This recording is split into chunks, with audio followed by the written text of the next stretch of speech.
नमस्कार सभी साथियों को, मैं पंकज शर्मा आज फिर आप सभी के समक्ष फिर हाजिर हुआ हूँ। आजकल एक मुद्दा बड़े जोर शोर से चल रहा है, वो है पहलगाम हमले का अटैक। और पहलगाम हमले के अटैक में कुछ छोटी सी वीडियो क्लिप मैं आपके लिए लेके आया हूँ और देखना इस वीडियो क्लिप के माध्यम से कैसे देश के अंदर रह करके देश के गद्दारों ने देश को नाश करने का काम किया है। देखिए पहले ये वीडियो क्लिप देखिए। ये बोलेंगे कि अब जैसे आपके दिल में हिंदुस्तान है, हाँ। कश्मीर के दिल में पाकिस्तान है। सच्ची में? सच्ची में, ये सच में, ये दीदी सच बताइएगा आप ये। सच में आपके दिल में ही पाकिस्तान है इंशाल्लाह, और हम पाकिस्तान के साथ हैं अच्छा इंशाल्लाह। दीदी ऐसी क्या बात है कि आप मतलब हम तो हिंदुस्तान, हम ये हिंदुस्तान का ही पार्ट है ना इंडिया, तो फिर भी हम पाकिस्तान बोलते तो हैं। हमारे अपने मुसलमान हैं सर, हाँ। अपने मुसलमान है, वो हमारे भाई हैं, हमारे लिए तो हम भी तो भाई बहन है आपके। मुसलमान भाई दिल्ली में वो तो मुसलमान हिंदू भाई ही है, लेकिन इनके दिल में ज्यादा पाकिस्तानी है। अच्छा, आप उनको ही मानते हो? हाँ। उनके साथी हो? हाँ। ओहो, चलिए ठीक है, शुक्रिया। Salam alaikum. Alaikum salam, bratishka. Salam alaikum, bratusa, como край. Специальный такси, брат. Аллаху Акбар. Давай, Давай. Зижбарам. Жижбарам. लेकिन अगर आप इसको इस्लाम के नजरिए से देखेंगे तो ये पुण्य का काम किया है उन्होंने, ये सवाब का काम किया है उन्होंने। ये कुरान के स्क्रिप्चर सूरह तौबा की जो 5 आयत है उसके अंदर सेम टू सेम यही प्रक्रिया लिखी है कि काफिरों को जहां पाओ वहां देखो, उनको मारो, घात लगा करके उनको मारो। इन्होंने भी तो वही किया, घात लगा के मारा, बाकायदा उसकी रेकी हुई है। घात क्या इस्लाम में ही लिखा है, कुरान में ही लिखा है किस तरीके से निहत्ते लोगों को इस तरीके से देश के वासियों को भून दिया जाए, उनको मार दिया जाए? ये मैंने कुरान की तो आपको आयत बताई है, जो सूरह तौबा है कुरान की 9वीं सूरह है और उसकी 5वीं आयत है, वहां पे ये लिखा हुआ है। सेम इसी तरह बर्बर तरीके से मारने का लिखा हुआ है। सेम ये लिखा हुआ है कि उनको मारो, जब तक मारो जब तक कि वो ला इलाहा इल्लल्लाह कलमा ना पढ़ ले या जजिया देना कबूल ना कर ले, तब तक मारो। यानी कि पूरे हिंदुस्तान के हिंदुओं का यही हसर होना है इस्लाम के अनुसार। इस्लाम के अंदर अल तकिया नाम की चीज होती है, आपने सुना होगा अल तकिया। अल तकिया वो चीज है जब इस्लाम के अंदर हमें कोई ऐसा काम करना होता है जो कि सामने लोगों को नाजायज दिख रहा है, तो आपको वहां लोगों को तो नाजायज बताना है, लेकिन काम वो सवाब का करना है आपको। इसको बोला जाता है अल तकिया। तो ये अल तकिया करते हैं, जो कहते हैं ना हिंदू मुस्लिम भाईचारा, ये अल तकिया है, ये कुरान के अंदर है, हदीसों के अंदर है। मुसलमानों को तो, मैं इंडिया के मुसलमानों की बात कर रहा, बाहर के नहीं। मुसलमान इंडिया का जो है वो अनपढ़ है, उसको कुरान के बारे में कोई नॉलेज नहीं है, इसलिए अगर वो भाईचारे की बात कर रहा है तो वो ठीक कर रहा है, लेकिन वो इस्लाम के अनुसार गलत कर रहा है। इस्लाम के अंदर कोई भाईचारा इस टाइप का नहीं है। इस्लाम के अंदर केवल मुस्लिम मुस्लिम भाईचारा है, हिंदू मुस्लिम भाईचारा कोई नहीं है। आप पढ़ के देखें या किसी आलिम से बात करके देखें।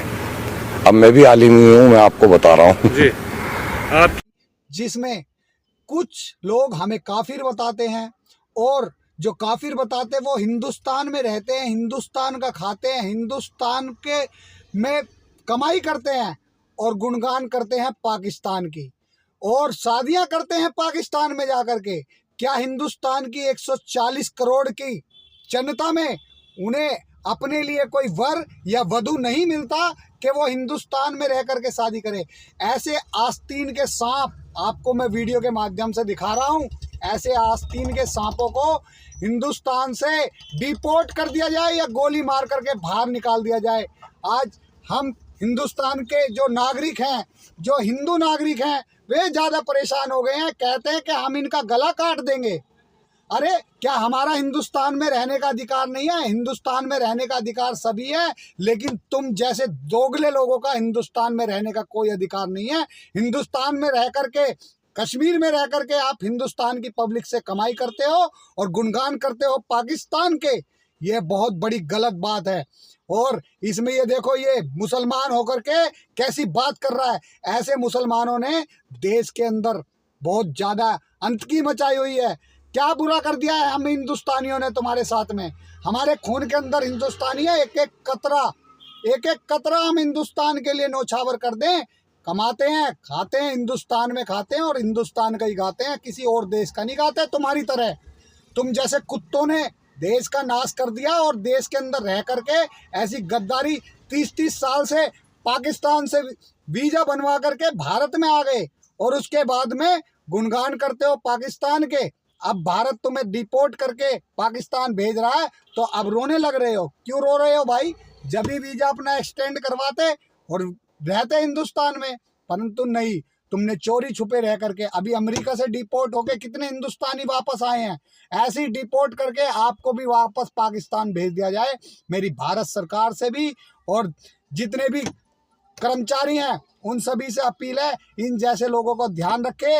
आपके आसपास के क्षेत्र में जितने भी मुसलमान इस तरह के पाए जाएं जो पाकिस्तानी हो, उनको सरकार तक पहुंचाए, उनको सूचना दे उनकी, और इन्हें वापस डिपोर्ट करें। ये आस्तीन के सांप हमारा गला काटने के लिए तैयार हैं। इन जैसे लोगों को हिंदुस्तान में रहने का कोई अधिकार नहीं है, जो हिंदुस्तान की खाएगा और गाएगा पाकिस्तान की। नहीं चाहिए हमें ऐसे हिंदुस्तानी जिनके मन में पाकिस्तान हो। हमारे मन को चीर के देखो, हम एक एक कतरा अपना हिंदुस्तान के लिए कुर्बान कर देंगे। हम डीटीसी के कर्मचारी भी आज बेशक कम सैलरी के अंदर जी रहे हो, परंतु अगर फ्री के लिए भी सरकार हमसे कहे ना कि दिल्ली के लिए या हिंदुस्तान के लिए आपको अपनी जान त्याग देनी है और इन लोगों को, इन आतंकवादियों को भारत से खदेड़ करके बाहर फेंक देना है, तो हम अपनी जान भी हंसते हंसते कुर्बान कर देंगे। कोई करे ना करे, लेकिन ये पंकज शर्मा अपनी जान कुर्बान कर देगा, क्योंकि मुझे ऐसे लोगों के साथ नहीं रहना जो हमारे साथ रहकर हमारे साथ विश्वासघात करे। नहीं रहना ऐसे लोगों के साथ में।